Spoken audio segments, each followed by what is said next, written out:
Hello students, I am Ajay sir from Horizon Career Institute, Physics faculty, and this is your lecture number 24 from the chapter Light, Reflection and Refraction.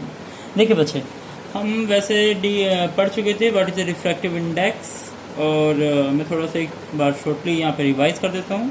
Refractive index जो था बच्चे, वो एक property represent करता था material की. Okay, this is the material optical property.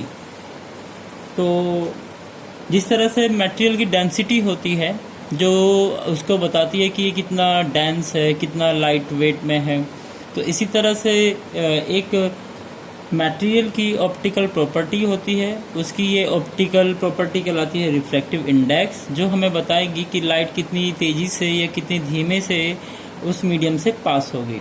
Okay, जिस medium का रिफ्रैक्टिव इंडेक्स जितना ज़्यादा होगा, समझिए उस मीडियम में स्पीड ऑफ लाइट उतनी कम होगी, क्योंकि आप साफ साफ देख रहे हैं रिफ्रैक्टिव इंडेक्स और speed in medium is inversely proportional. तो I can say refractive index is inversely proportional to speed. Okay, speed of light.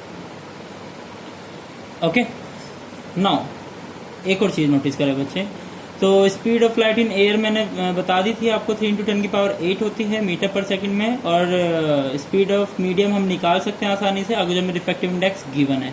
बच्चे एक चीज़ और, रिफ्रैक्टिव इंडेक्स की कोई यूनिट नहीं होती. क्यों नहीं होती? क्योंकि देखिए ये भी स्पीड है मीटर पर सेकंड और नीचे वाला भी है मीटर पर सेकंड. मीटर पर सेकंड से मीटर पर सेकंड कटेगा तो यूनिट लेस हो जाएगा ये. ओके, और हमने एक और फॉर्मूला पढ़ा था स्नेल्स लॉ के अकॉर्डिंग कि रिफ्रैक्टिव इंडेक्स होता है वो sin I upon sin R के इक्वल होता है, and this is statement also known as the Snell's law. इसको स्नेल्स लॉ भी बोलते थे.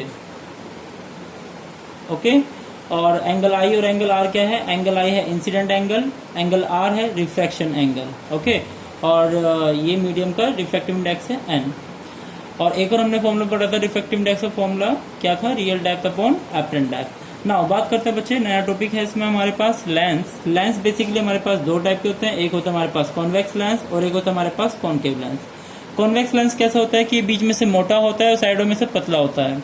ऐसे कॉनकेव लेंस क्या होता है? बीच में से पतला होता है और साइडों में क्या होता है? मोटा होता है. तो इस तरह से हम फिजिकली इसको पहचान कर सकते हैं. अगर जो आपके हाथ में मैं लेंस रख दूं और अगर जो आपको बीच से मोटा दिखाई दे और साइडों से पतला दिखाई देता है तो वो कॉन्वेक्स लेंस है. अगर जो बीच में से आपको पतला दिखाई देता है और साइडों से मोटा दिखाई देता है तो वो क्या है? आपके कॉनकेव लेंस है.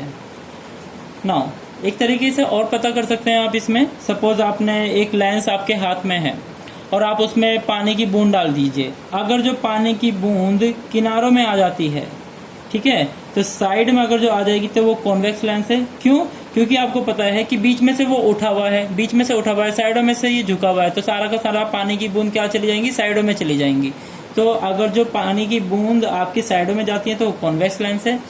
और देखिए बच्चे, कॉनकेव लेंस में क्या है? बीच में क्या है? गहराई है ना. बीच में क्या है? ये पतला है और साइडों से मोटा है, तो यहाँ पे क्या बन जाएगी? ऐसे गहराई सी बन जाएगी बीच में. तो अगर जो पानी की बूंद आप डालेंगे तो पानी की बूंद कहाँ आ जाएंगी? सारी सारी बीच में आ जाएंगी. अगर जो पानी की बूंदें बीच में आती हैं तो समझिए कॉनकेव लेंस, अगर जो पानी की बूंदें साइडें जाती हैं तो कॉन्वेक्स लेंस. ओके बच्चे, तो कॉन्वेक्स लेंस की हमने पहचान देखी, बीच में से थिक होता है और साइड में से क्या होता है बच्चे? थिन होता है. नाउ एक और चीज नोटिस करेंगे बच्चे, देखिए आप एक चीज नोटिस करें कि जो लेंस होता है बच्चे, वो लेंस बेसिकली आपके दो स्फेरिकल सरफेस से मिलकर बना होता है. देखिए ये कॉन्वेक्स लेंस है, इसका एक सरफेस ये है ना, एक सरफेस ये है. तो ये सरफेस का देखिए अगर जो मैं इसको एक्सटेंड करूं तो एक सर्कल बन सकता है, इसका मतलब एक स्फेयर बन सकता है, और उसका सेंटर क्या हो गया? C2 मैंने मान लिया. ऐसे अगर जो मैं इस सरफेस को देखूं और इस सरफेस को मैं एक्सटेंड करूं तो बच्चे आपका एक सर्कल बन जाएगा, मतलब एक स्फेयर बन सकता है, और एक सेंटर यहाँ पे हो जाएगा, इस सर्कल का C1 हो जाएगा. तो इस तरह से आप कह सकते हैं कि एक लेंस के दो सेंटर होते हैं, क्योंकि उसके पास दो सरफेस होती हैं, दो कर्व्ड सरफेस होती हैं, इसलिए दो सेंटर होते हैं उनके पास. ना बच्चे, अब इन सेंटर से जो लाइन पास हो रही होगी, इन दोनों सेंटर को ज्वाइन करने वाली जो लाइन होगी उसको बोलेंगे principal axis. Okay, the line passing from the centre C1 and C2 is known as the principal axis. Now बच्चे, कॉन्वेक्स लेंस की एक प्रॉपर्टी जरूर याद रखें कि कॉन्वेक्स लेंस को हम कन्वर्जिंग लेंस भी बोलते हैं. क्यों बोलते हैं कन्वर्जिंग लेंस? क्योंकि ये पैरेलल बीम ऑफ लाइट को क्या कर देती है? कन्वर्ज कर देती है. आप यहाँ पे देख रहे होंगे कि मैंने कॉन्वेक्स लेंस बनाया, उस पर मैंने पैरेलल लाइट डाली और उसने क्या कर दी? एक पॉइंट पे जाके इसको कन्वर्ज कर दी, इसलिए कॉन्वेक्स लेंस का नाम क्या पड़ा? कन्वर्जिंग लेंस पड़ा. और जिस पॉइंट पे ये कन्वर्ज करेगी उस पॉइंट को हम क्या बोलेंगे, फोकस बोलेंगे उस पॉइंट को हम, क्योंकि फोकस का मतलब क्या होता था, जहां पे parallel beam of light meet करें। सिमिलरली बच्चे कॉनकेव लेंस को हम क्या नाम से जानते हैं, डाइवर्जिंग लेंस से जानते हैं। क्यों बोलते हैं इसको डाइवर्जिंग लेंस, क्योंकि पैरेलल बीम ऑफ लाइट को क्या कर देता है, डाइवर्ज कर देता है।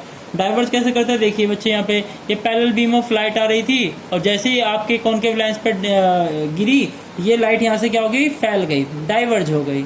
ओके, और इसलिए इसको क्या नाम पड़ा, डाइवर्जिंग लेंस पड़ा। अच्छा बच्चे, अगर जो इसको मैं पीछे की ओर एक्सटेंड करूं तो इमेजिनरी अगर जो मैं इनको इंटरसेक्ट कराता हूं, देखिए रियल में तो इंटरसेक्ट नहीं कर सकती, क्योंकि रियल में तो ये क्या हो रही है, इनका सेपरेशन बढ़ता जा रहा है, डाइवर्ज हो रही है। लेकिन अगर जो इमेजिनरी मैं इनको पीछे की ओर मीट कराऊंगा तो एक पॉइंट हमें मिलेगा जहां पे सारी की सारी लाइटें कहाँ मीट कर रही होंगी, और उस पॉइंट को नाम देंगे हम फोकस। दोबारा से इस डायग्राम को समझ लीजिए। जैसे कि मान लीजिए आपने पैरेलल लाइट डाली कॉनकेव लेंस पर, और कॉनकेव लेंस ने क्या करा, पैरेलल लाइट को आपको ऐसे डाइवर्ज कर दिया। ओके, तो ये कभी आगे जाके तो मीट करेंगी नहीं, ठीक है। तो लेकिन अगर जो मैं इनको पीछे की ओर एक्सटेंड करूंगा तो पीछे की ओर एक्सटेंड करने पे ये किसी एक पॉइंट पे दोनों की दोनों मीट करेंगी, तो वो पॉइंट ऑफ इंटरसेक्शन क्या कहलाएगा बच्चे, फोकस कहलाएगा। Okay, thank you.